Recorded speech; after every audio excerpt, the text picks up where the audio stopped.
In this video, I want to go over what I seriously think is going to happen in the next 60 days and how the market continues to shift so quickly and we have to stay on top of it, especially if you're a buyer. If you're a buyer out there, this is very, very important information. But before I get into that and all the news articles, I want to tell everyone, welcome to Real Estate Daily with the House Heroes. My name is Troy. Every day we go over the latest news in real estate, mortgage, and the housing market. If you like our content, please hit that like button. If you love our content and you want these 5 minutes every single day to go over the latest news in real estate, please hit that subscribe button. I will give you the best information on a daily basis. Today is a crazy day in real estate. It's just the tipping point. Let's kind of jump into the very first article here. And as I'm jumping into this, it says mortgage rates fall to 5.3%. We're in a very, very interesting time in July. There is so much data coming out in the next 3 weeks that will either make or break, I think, the summer. One of those things are the Fed. And are they going to be either 75 basis points or 50 basis points? We won't find that out for another 3 weeks. So there's a lot of data that's going to come out prior to the Fed. But one important piece of data that's going to come out right after the Fed. Now, I will say this. The tipping point for the summer will come to a culmination of whether the Fed raises rates either 50 basis points or 75 basis points.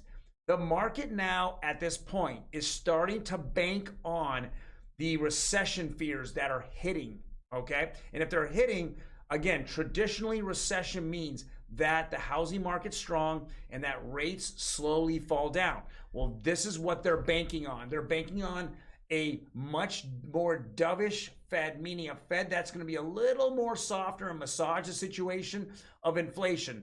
Now, I've gone over this with you several times in the last few days. The Dixie or the dollar index is a strength of the dollar. If the dollar is strong, that means against other currencies such as the euro or other trade partners such as the yuan in China, meaning that cost of goods will come down.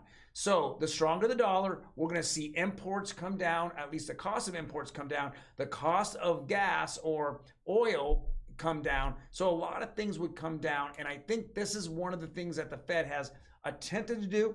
But it's kind of funny that I think it just naturally happened because the Fed doesn't even talk about the strength of the dollar very, very rarely. They just want to kill demand. Kill demand is to hurt the American people, period. That's all it is. It's not to strengthen the dollar against other currencies. It's to kill demand. And that is a problem that I see with our federal government. It's here to rob your wealth, period. It starts with housing. It goes through the stock market and the crypto markets. And the bond market's the only thing you can run to, which then only pays 2 or 3%, maybe 4% at the best, at very best. But that's it. I mean, your local bank pays 0.5% to maybe 1%. So it's really, there's no real, let's call it sexiness when you go into bonds. It's just a place where investors can hide their money for the moment. It's not even a hedge against inflation. Inflation's literally, 8% or 8.5%, and bonds today are paying 3 and maybe a third. You're still losing money. So we're going to see a huge tipping point this month, and it's going to drive probably in the next month. There is no Fed meeting next month. So whatever they do, it's going to be based on what they think it's going to happen currently in the July and then possibly what's going to happen in August. But that GDP number is, and the recession, to confirm or deny recession, is going to come out after the Fed meeting this month. So with that being said, we are seeing that the market sentiment is that we're in a recession and that rates are falling. Now, that can all change on a dime. I mean, it can change by any kind of report, from an unemployment report to the CPI report. That's all coming up in the next day or two and then the next week or so. And so with that being said, be prepared. If I was out there looking for homes and I found a home, I'd be locking it in right now. My rate now. That's not financial advice.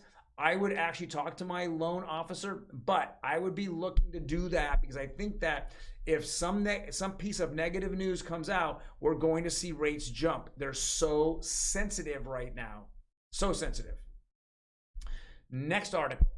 And again, we're still seeing the same thing. This is from Market Watch. It says mortgage rates see largest drop since December 2008 amid rising concerns over recession. So we're seeing multiple avenues here, multiple social media outlets are coming out with this and saying it.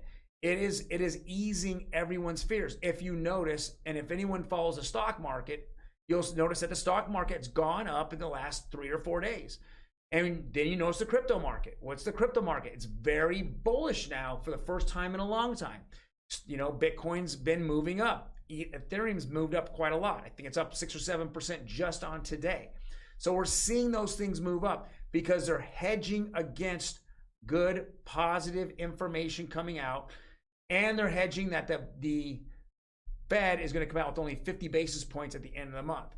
I just say, let's just throw caution up right now. Let's not get too excited about this. If you're out there looking for homes, yes, take advantage of rates going down. Now, if we do get a bunch of good news, and I hate to say some good news might be the unemployment rate going up, and that the CPI or the inflation index going down, well, that's good, but it's not fantastic. But it's good enough to get some type of momentum going forward. If that's a fact, the market is stalled. If you're in the real estate industry, you know the market's stalled. Unless you're, being fed a zillion leads, and your company's paying for a ton of them. If you're a mortgage lender, you're on the side, you're calling all your agents up and you're just trying to get anything going on right now, just anything happening. If you're a real estate agent, you know that your buyers are a lot more pickier and your sellers are a lot more panicky than they have been in years and years. So with that being said, we're going to hopefully see more dovish information coming out. Now, also it can change because we've seen this happen many, many times.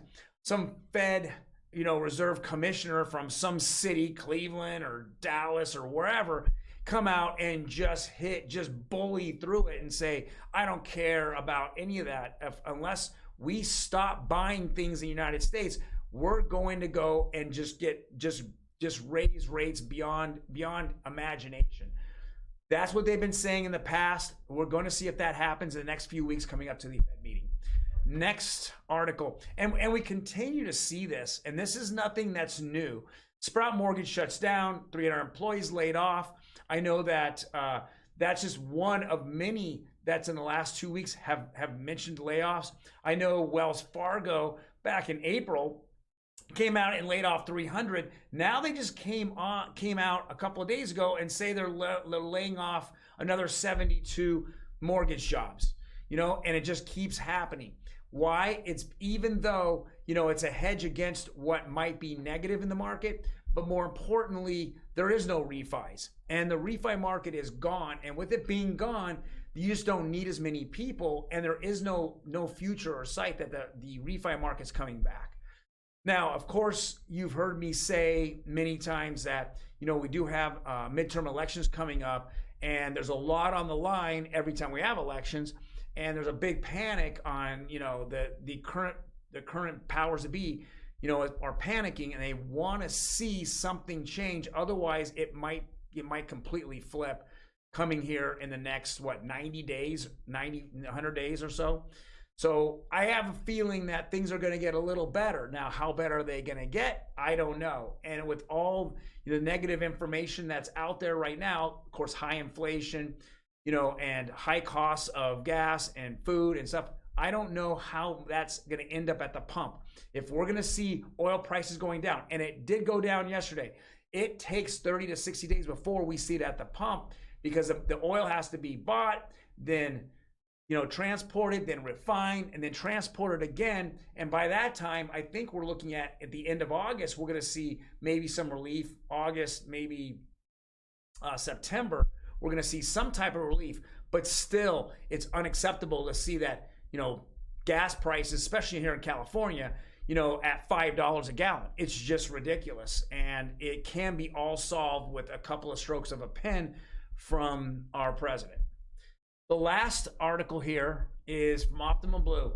Now, we did see a little bit of bump up yesterday after rates been falling now for quite a while. We did see a little bump. 30-year conforming went up about 7 bips or 7 basis points yesterday. Conforming, 15-year conforming, which last two sessions have just completely dropped enormously, as well as jumbo. They just went up slightly, and so did FHA at 6 basis points.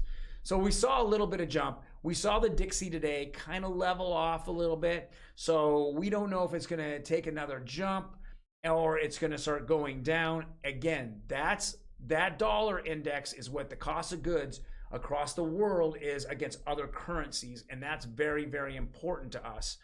A stronger dollar means that we're going to pay less for those goods, that the dollar's strong and it has a more purchasing power than it does against a euro or any other currency that's out there.